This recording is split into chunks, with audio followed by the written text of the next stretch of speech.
Hey y'all, it's Kate, and only Kate, and welcome to the 6th episode of the Texas Missing podcast.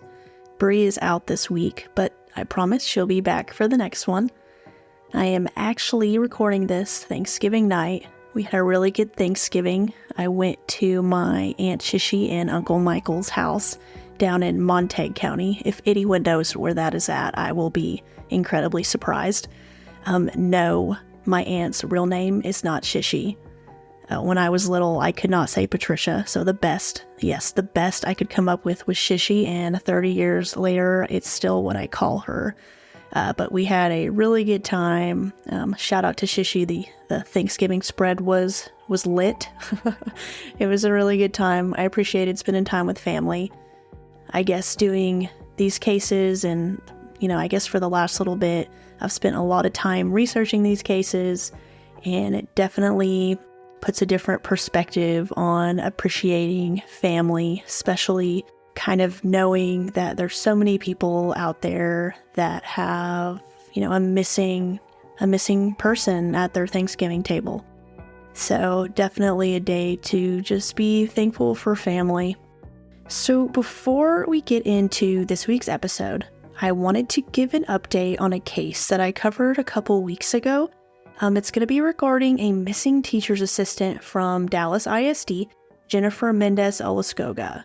Jennifer went missing September 27th in Seagoville after dropping off her friend at a Creekside mobile home park. Now, what made this case concerning is that when Jennifer's family went to file the missing person report, it was found that one of Jennifer's friends was receiving text messages from an unknown number stating that they would never see Jennifer again. Now, on October 12th, human remains were found in the woods about 2 miles from where Jennifer's vehicle was abandoned off of Interstate 20 and Lawson Road. And unfortunately, last week, on Monday, November 13, those remains were confirmed to be Jennifer.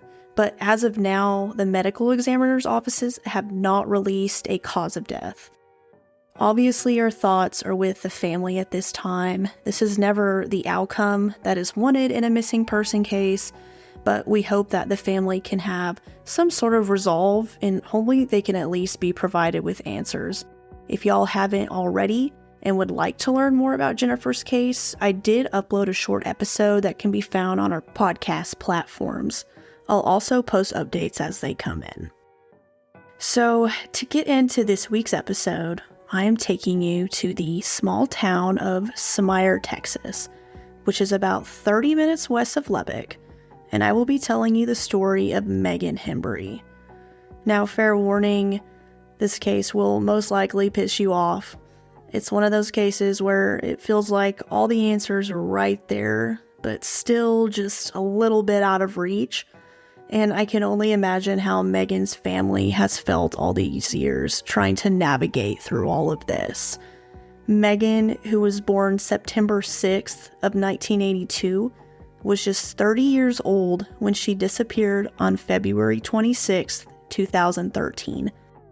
Maegan left her home from Smyre in her red 2-door Saturn and had planned to drive to Lubbock to see her friend, but she never made it.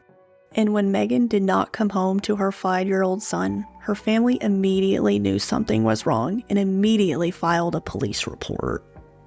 And I do want to mention, so I know I talked about Smyre at the beginning of the episode, but that is just because I wanted to make sure and note that that is where Maegan is from, and that's essentially where the case begins. But as you'll kind of find out more into the episode, that according to a lot of the evidence, Lubbock is most likely where Maegan was last seen. And so when you do look up her case, a majority of the case information will be from Lubbock, and you'll hear more from Lubbock PD and Lubbock Sheriff's Department. So just to clarify if it seems a little bit confusing. So according to reports, the night that Maegan went missing, Maegan's phone pinged one last time in southwest Lubbock, and from there, the trail kind of goes cold in terms of Maegan's final location. And it wasn't until 3 days later that there was any type of break in Maegan's case. And guys, it's a little baffling and maybe a little confusing, I guess, based off of the information that I found. So, at first, police simply released that Maegan's vehicle had been located. And it's a very, very simple article, and it states just that Maegan Hembree's vehicle was located. And that's all it says. But then articles began to surface that reported that Maegan's car was found in front of an apartment complex. And then it goes into a little bit more depth a couple months later when it is stated that Maegan's car was found to be in possession of a man named Michael Todd Ramsey. And yes, the vehicle was found to be in his possession after her disappearance. And news sources state Maegan was last seen accompanied by Michael Todd Ramsey, a man she had reportedly met just a few months earlier. And when Ramsey was stopped by police while in possession of Maegan's vehicle, he was reportedly taken into custody and questioned, but never charged, and he was let go after the police encounter. And I know you're thinking, like, how could he be let go immediately? But at that point, if there's not enough evidence, there's not enough evidence. And I know it's it sounds infuriating, and I understand that, and I get that. But as we all know, and I've said time and time again, we never know what's going on behind the scenes. And I wish I could know what he said in those interviews. But honestly, if there's not enough evidence, you can't hold someone. You just can't do it. So, who is Michael Todd Ramsey? Well, in short, he's not a good person. I found his criminal history. It's long. It's very long. It includes burglary, possession. And when I say possession, I'm talking about drugs. And usually it's controlled substance penalty group 1. And that correlates for Texas drug law. Those are like your well-known drugs, guys, like cocaine, heroin, meth, fentanyl. He has an escape conviction where he served 5 years. He attempted to take a weapon from an officer. Yeah, there's lots of drugs. He has a lifetime of drug charges. And he has spent several stints in prison. Like, he had 2-year, 3-year, 5-year. And I know that this is brought up, and I saw this on some of the, I guess, more of like the Reddit and on Facebook. So I know some people, for their first thought is, why would Maegan be hanging out with a guy like this, like a career criminal? But guys, career criminals, they can be so manipulative. Someone like Ramsey, they spend their entire lives using people because of their criminal histories. They can't obtain anything, okay? They can't get housing. They can't get a job. So instead, they manipulate nice people in order to obtain those things. So like money, food, clothing. And Maegan could have very well not even known that he had a criminal history.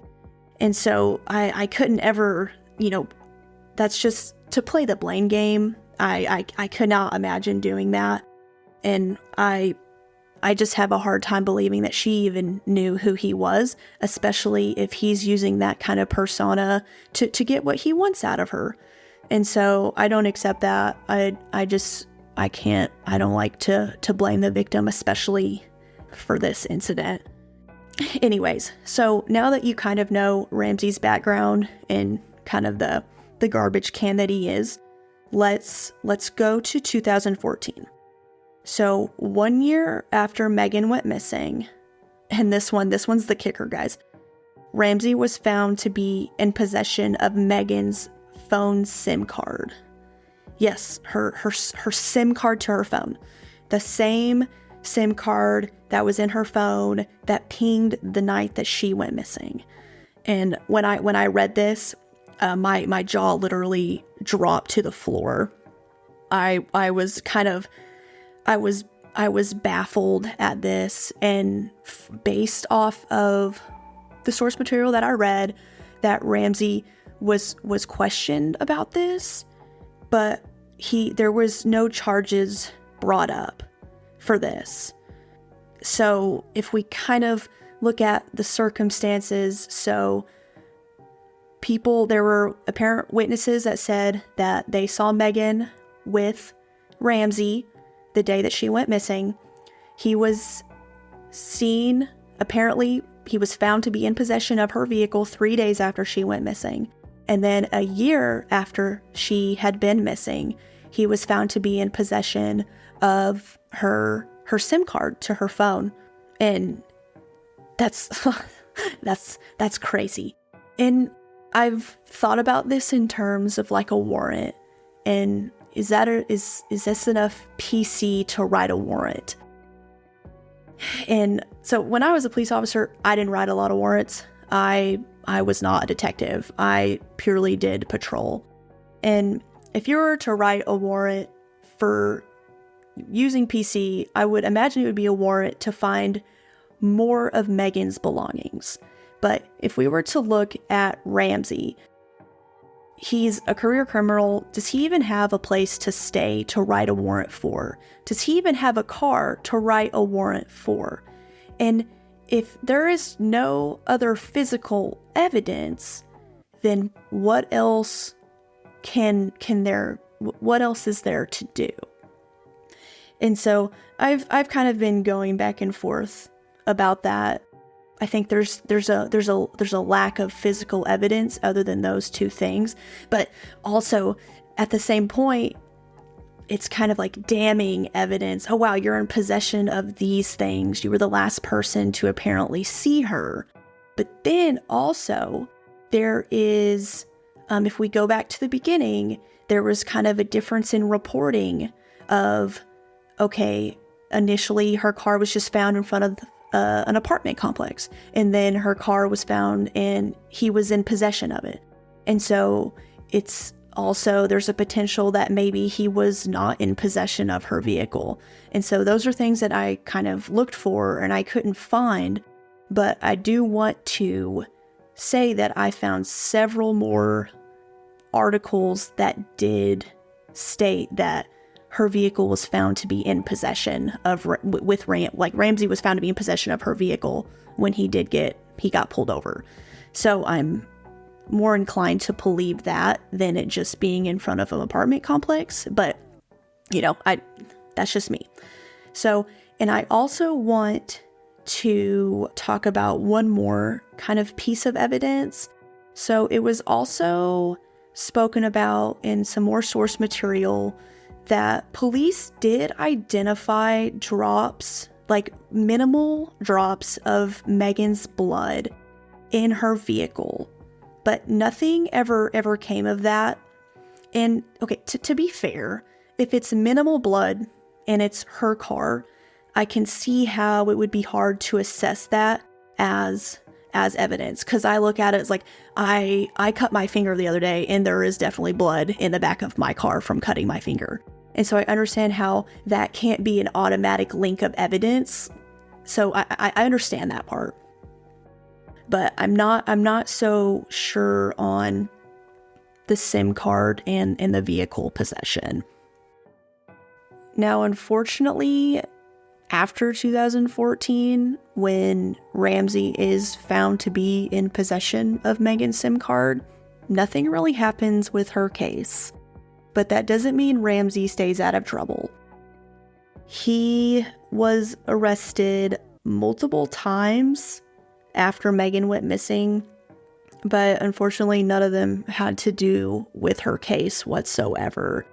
Notably, in October of 2015, he was arrested for parole violations and being in possession of meth, marijuana, and drug paraphernalia. And then he actually received an 80-year sentence in 2018. And this actually stemmed from an incident that occurred in April of 2015 in Van Zandt, Texas, when police attempted to pull Ramsey over in his white Chevrolet van. when a pursuit ensued that ended with Ramsey evading on foot.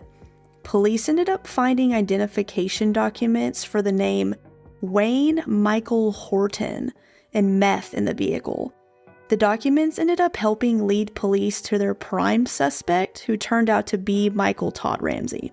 The police uncovered that Ramsey had assumed the name Wayne Michael Horton, who was a deceased military vet. Ramsey's sentence expiration is set for 2095. So I guess hopefully this one will stick. So I know you guys are probably wondering, like, was Ramsey, was he ever approached by police again? And he was. And this part will make you sick. And he was actually, he was approached multiple times by police. He was questioned multiple times by police as well. So when Ramsey was arrested in October of 2015, like I mentioned above, for the evading and possession, Jerry Hembree, who is Maegan's father, called Van Zandt County District Attorney Chris Martin, and he asked for help, and he explained Maegan's case to him. Chris Martin, he ended up offering to make a deal with Ramsey that would drop all of the pending charges against him in exchange for information and helping to find Maegan.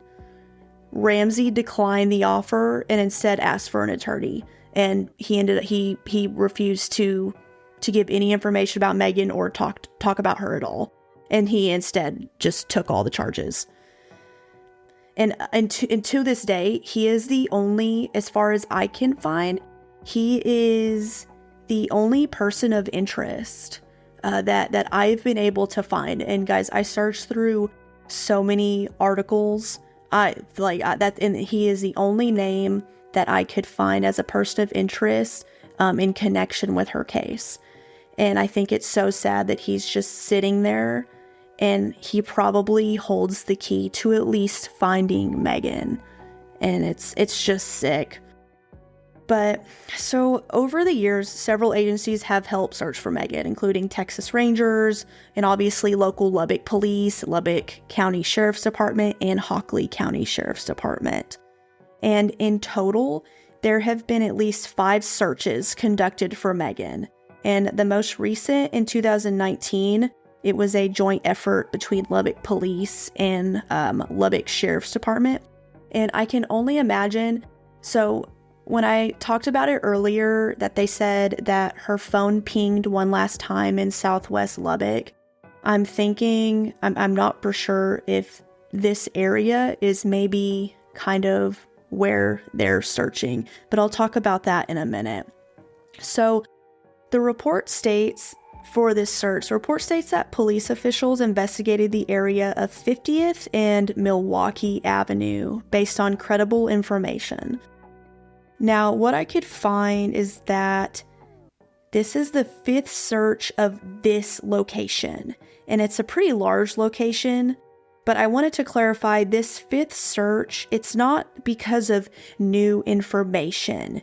It is a follow-up search from credible information that they have received in the past. So they didn't conduct this search in 2019 because they got brand new information at that moment. It is information that they had in the past, and this is their 5th follow-up search at this same location. And so I wanted to clarify that because I had to read over that too because I was a little confused. And I am going to read you the actual article information from the Lubbock Sheriff's Department. So it says, the Metro Unit conducted a search of approximately 200 acres. And guys, just to put it in perspective, I looked it up, and 200 acres is about 150 football fields, if you need like a visual of what that would look like. So 200 acres of open land with human remain detection canines on November 11th and 12th. The canines are being provided by the Texas Parks and Wildlife personnel in their connection with certified remains detection animals from other search agencies. The property begins in the 6,000 block of Upland Avenue and spans a rectangular area approximately 900 feet wide from Upland East until it borders the Milwaukee Avenue area. The property also surrounds the Water Rampage Complex. This search is generated as the 5th follow-up search connected to Maegan Hembree since February 26, 2013.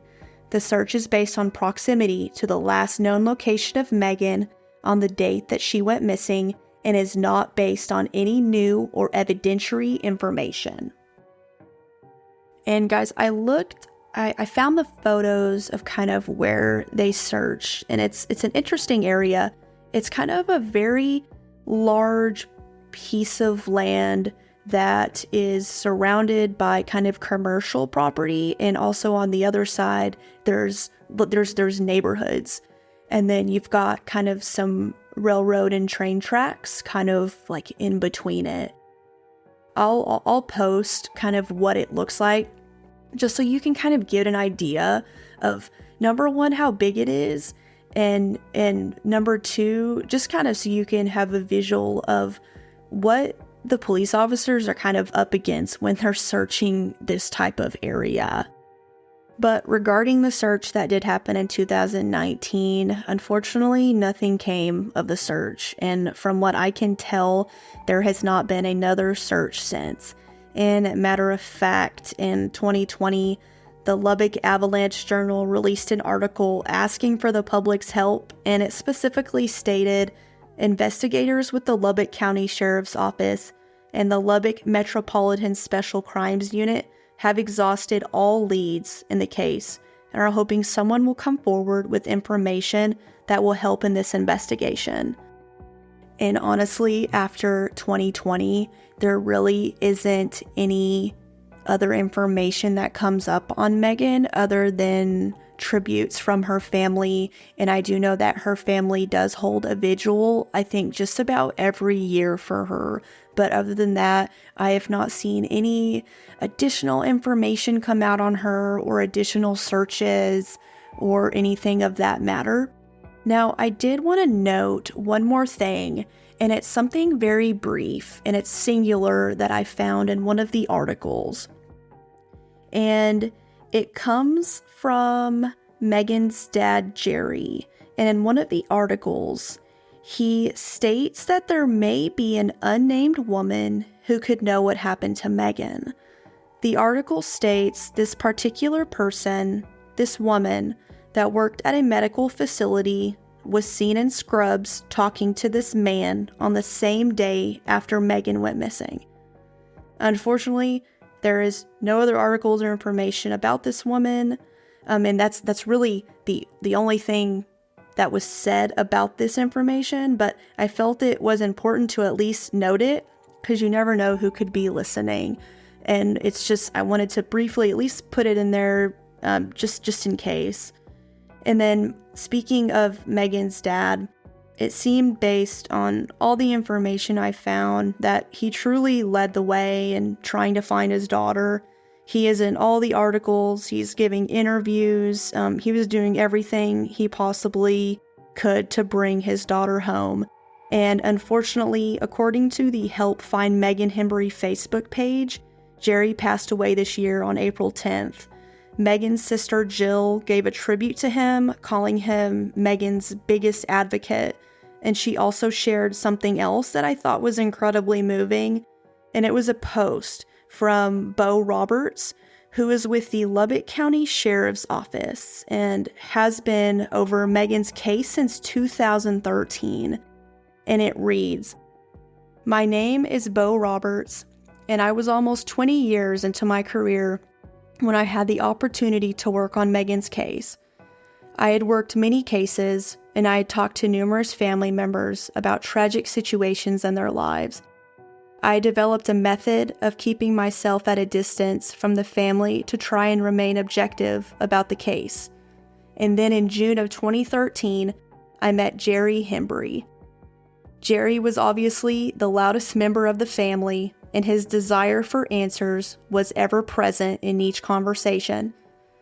I tried to keep Jerry at a distance and remain open to all of my work equally, but Jerry wasn't going to fit into that category at all. Not only did Jerry demand to be heard with his questions, he soon started to educate himself about all the factors involved with working to find Maegan.